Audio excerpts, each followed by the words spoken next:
நடுக்கடலிலும் கம்பீரமாய் பறக்கும் தமிழக வெற்றிக் கழக கொடி.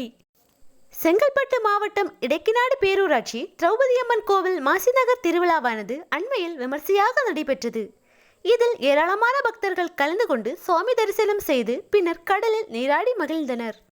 அந்த கோவில் திருவிழாவின் போது தமிழக வெற்றிக் கழக தோழர்கள் சிலர் படகில் தமிழக வெற்றிக் கழக கொடியை ஏற்றி கடலின் அலைகளில் அங்குமிங்குமாக உலா வந்தனர். தமிழக வெற்றிக் கழக தோழர்களின் இச்சையில் காண்போர் அனைவரையுமே உற்சாகப்படுத்தியிருந்தது.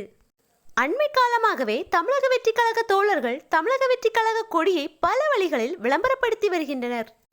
கல்லூரி விழாக்கள், கோயில் ஊர்வலங்கள், கிரிக்கெட் மைதானம், சபரிமலை கோயில், ஹெலிகாப்டர் என பல வழிகளில் தமிழக வெற்றிக் கழக கொடியை மக்களிடம் கொண்டு சேர்த்து வருகின்றனர்.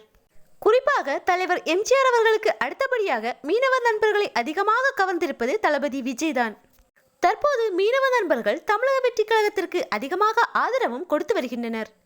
தளபதி விஜய் அவர்கள் அரசியலில் களமிறங்குவதற்கு முன்பாகவே மீனவ நண்பர்களுக்காக பல போராட்டங்களில் ஈடுபட்டுள்ளார். குறிப்பாக தன்னுடைய 36வது வயதிலே தமிழக மீனவர்களை இலங்கை கடற்படை வீரர்கள் சுட்டுக் கொள்வதை கண்டித்து தளபதி விஜய் அவர்கள் நாகையில் ஆர்ப்பாட்டத்தில் ஈடுபட்டிருந்தார். அவர் அரசியலில் வெற்றி பெற்ற பிறகும் மீனவ மக்களின் வளர்ச்சிக்காக பல திட்டங்களை கொண்டு வருவார் என்ற நம்பிக்கை ஒவ்வொரு மீனவ நண்பர்களிடமும் உள்ளது.